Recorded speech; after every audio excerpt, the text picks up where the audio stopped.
Bangladesh's outgoing chief advisor Mohammad Yunus made an outrageous comment on Northeast. In his farewell speech, he blurred political boundaries by grouping India's northeastern states with sovereign countries, a formulation that is likely to draw attention in New Delhi amid already strained India-Bangladesh ties. In a televised speech a day before stepping down, Yunus said Bangladesh's foreign policy under his 18-month tenure restored three core pillars: sovereignty, national interest and dignity, and declared that the country was no longer submissive or guided by other nations' directives. খোলা সমুদ্র কেবল ভৌগোলিক সীমারেখা নয়, এটি বাংলাদেশের জন্য বিশ্ব অর্থনীতির সঙ্গে যুক্ত হওয়ার উন্মুক্ত দরজা। নেপাল, ভুটান ও সেভেন সিস্টার্সকে নিয়ে এই অঞ্চলে অর্থনৈতিক সমৃদ্ধির বিশাল সম্ভাবনা রয়েছে। অর্থনৈতিক অঞ্চল, বাণিজ্যিক চুক্তি ও শুল্কমুক্ত বাজারে প্রবেশের সুযোগের মধ্য দিয়ে এই অঞ্চলে একটি বৈশ্বিক উৎপাদন কেন্দ্র হিসেবে গড়ে ওঠার শক্তিশালী ভিত্তি প্রতিষ্ঠিত হবে। And this is not the first time he has done it. Mohammad Yunus, in fact, invoked India's northeastern seven sister states alongside Nepal and Bhutan while outlining a sub-regional economic vision. And this is not the first time he has done this. Even in the past, he has repeatedly attempted to portray seven sisters as part of separate entity, often grouping them with Nepal and Bhutan. At this time, by framing the Northeast as a separate economic entity, Yunus is signaling a very hard anti-India Bangladeshi outlook. And that is the most important aspect of it. On this issue, I am joined by Ambassador Veena Sikri, former High Commissioner of India to Bangladesh, Barrister Mohibul Hassan Chaudhry, former Education Minister, Bangladesh, and Salahuddin Shoaib Chaudhry, editor Blitz, Bangladesh. So why did he make this comment? Mr. Chaudhry, why did he make this comment? Well, this Yunus, actually Yunus is I have been consistently telling that Yunus is the worst of the worst person. He's a monster. So before leaving the office, because you may know that he is still in Dhaka, he is not being allowed to leave the country, and he tries to create more trouble for the BNP government now, because he is no more, Yunus is gone, BNP is in power. So at the last moment, he also tried to create a big trouble for the BNP government. Before going forward to this matter, sir, I would like to humbly draw your kind attention to another matter, very important, that a Hindu killer named Mahdi Hassan, who was spotted in Habiganj district in Bangladesh, threatening the police officer of burning the police station, he is now in India.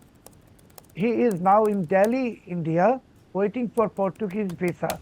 I have already posted it, all details on the Twitter, and I would like to humbly request you to please bring this matter to the attention of the Indian authorities, because this Hindu killer, Mehdi Hassan, who is a disciple of Yunus, how he entered India with a visa and how he is still in New Delhi. I mean, he must be arrested immediately.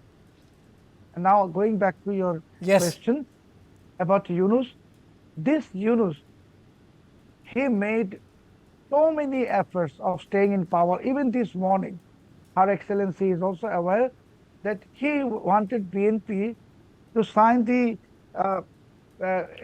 paper for the Constitutional Reform Council and to take oath, double oath, as a member of parliament and member of Constitutional Reform Council.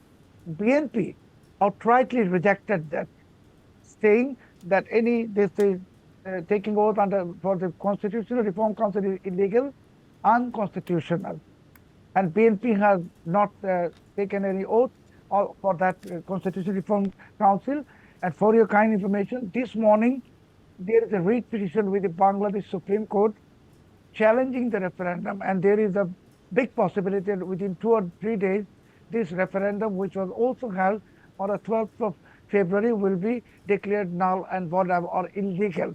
So Yunus is in big trouble, and anticipating his troubles, he made this statement about the Indian northeastern state, because he understands any time from now, I repeat, any time from now, Yunus will be arrested in Bangladesh by the BNP government because BNP has already started investigation into his financial irregularities and, quote, anti-Bangladesh activities, unquote. Ambassador Sikri, I mean, so there's one thing is that the Yunus gets arrested, but the other thing is, why is he saying this again and again? I think that we need to send out a strong signal that, this is unacceptable. Absolutely, absolutely. Thank you for having me on your show. And I think that Yunus is doing exactly what he was doing the last 18 months. He was completely anti-Indian. He was trying to stir the pot. And his repeated references to Northeast India is only to do one thing, to encourage the Northeast Indian insurgent groups to come back to Bangladesh, just as when they were there before Sheikh Hasina was Prime Minister between 2001, 2006. So he's trying to encourage them that you come here, we'll get you support here. And in fact, there were rumors of Paresh Bhaurav and others having turned up in Bangladesh at some point in the last 18 months. So he is continuously trying to stir the pot, and he's doing it at China's behest in a big way. I think we have to take a very strong notice of it. And now, of course, we will be talking to Tariq Rahman as the new Prime Minister of Bangladesh. And it is remarkable how the vote in Bangladesh, and I think this is one of the most remarkable phenomenon in recent times, that the vote in Bangladesh has really shown the door to Jamaat-e-Islami and to Muhammad Yunus. Because this is the amazing part. For the last 18 months, the Jamaat-e-Islami was the power behind the throne. They were running everything in Bangladesh. They, tried to, even they introduced Sharia law in their manifesto. They stopped women from going to work. Women going in auto rickshaws to work was stopped. And so why are you going out without an escort? So women were very, very unhappy. We saw the condition of the minorities, the Hindus, the Buddhists, the Christians, the Sufis and Ahmadiyas, all in very terrible condition. And all because the Jamaat-e-Islami wanted it that way. So finally, in the vote, the people were even promising Jamaat-e-Islami, yes, we'll go and vote for you. But when they went to the ballot box, they voted against Jamaat-e-Islami. This is a remarkable phenomenon. And our friends in Bangladesh are the people of Bangladesh. And today, Tariq Rahman, as Prime Minister, representing the people of Bangladesh, I'm sure he'll take note of this vote. And he will know that the security interests of India are very important as much for Bangladesh as for India. So I think that we have two big important issues which we will discuss with Tariq Rahman's government, and we must congratulate him on this outstanding 2/3 majority that he has got. And I think one is the security aspect, and the other is the economy itself. Because that's the second thing that Muhammad Yunus tried to do, to destroy the economic cooperation between India and Bangladesh. And in the process of doing that, hundreds of Bangladesh factories shut down. Hundreds and thousands of women working in these factories were without a job. So they were even more unhappy with the situation. And I think that today, the way in which Tariq Rahman and the Bangladesh Nationalist Party has refused to take oath as members of the Constitutional Reform Council, as just explained by Mr. Salahuddin Chaudhary, this is a very significant move because they really are negating everything that the Jamaat-e-Islami and Yunus were trying to do for the last 18 months. They are trying to change the constitution through the Constitutional Reform Council. They have created these 84 points which they put into a referendum, Yes. divided into 4 subsectors.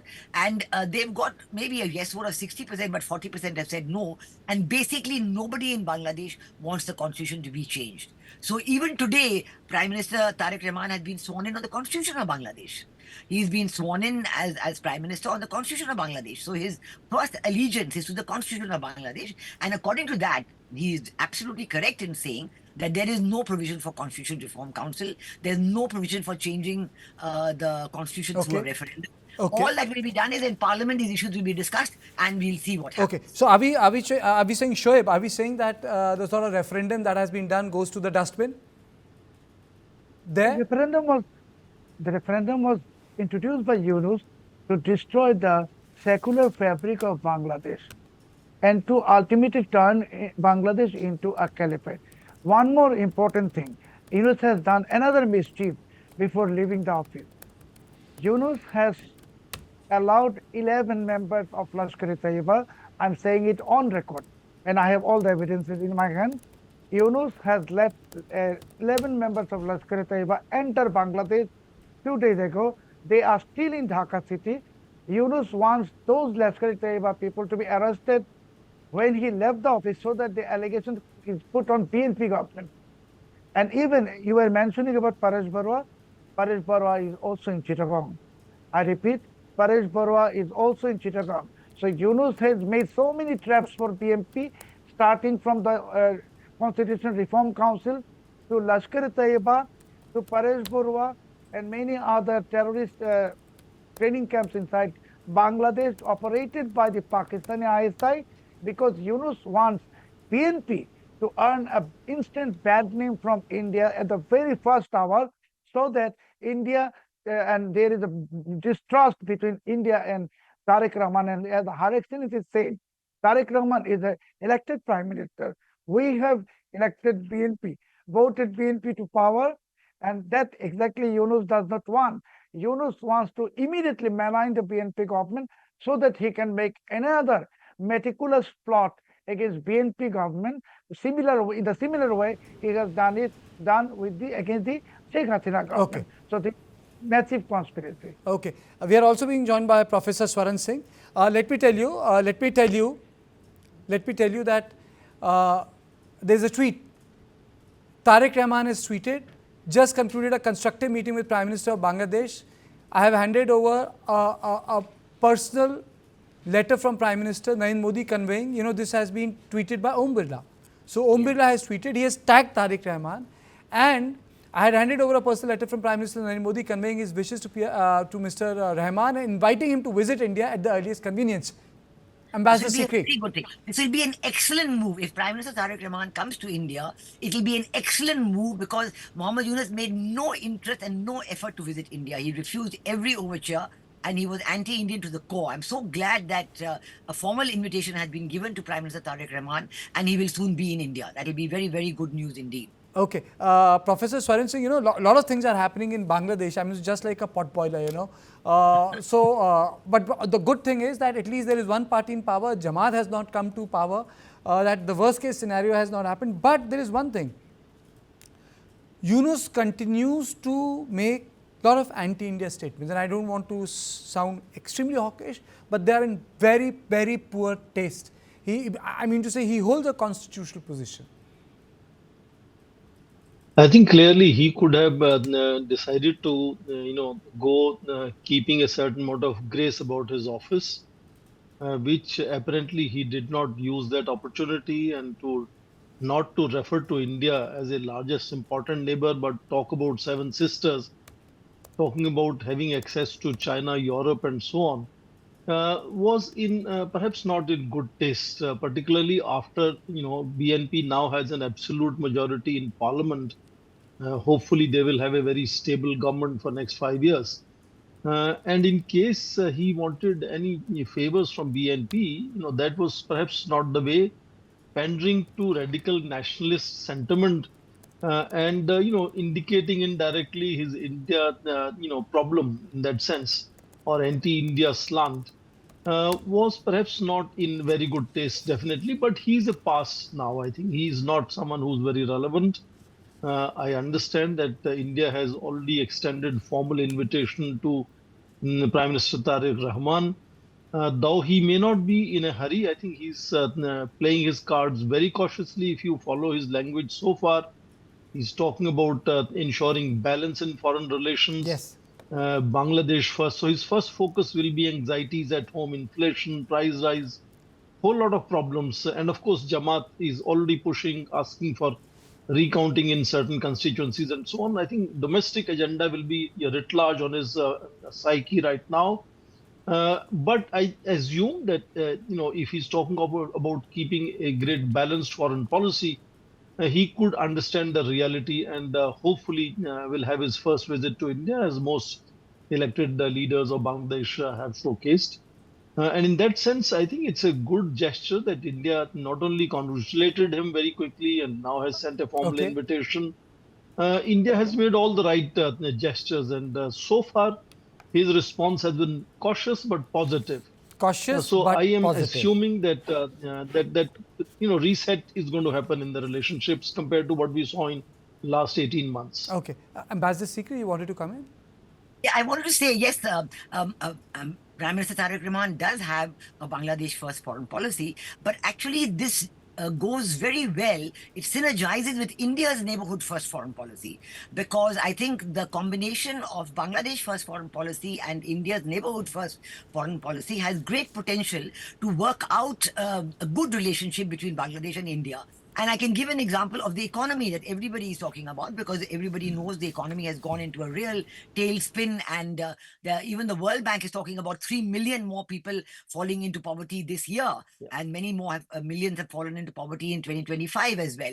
So the only way to bring the Bangladesh economy out of the doldrums is to rekindle the economic cooperation between Bangladesh and India, which Mohammed Yunus himself had stopped. You know, he had changed rules, and you cannot go by the land port. So the Bangladesh exporters were obliged to take a much longer route and delays in completing their exports, which lost them the market, and they could not get their imports from India on time. Actually, I think my biggest signal would be one will have to see whether he comes to India and then goes to China, or whether he's going to keep them separately, keep a different timeline. In diplomacy, the global politics, these timings and these signals are very important. Prime Minister sent Lok Sabha Speaker, invitation has been sent to Prime Minister Tariq Rahman. We will have to wait and see what he makes of that invitation. I think we have done our bit.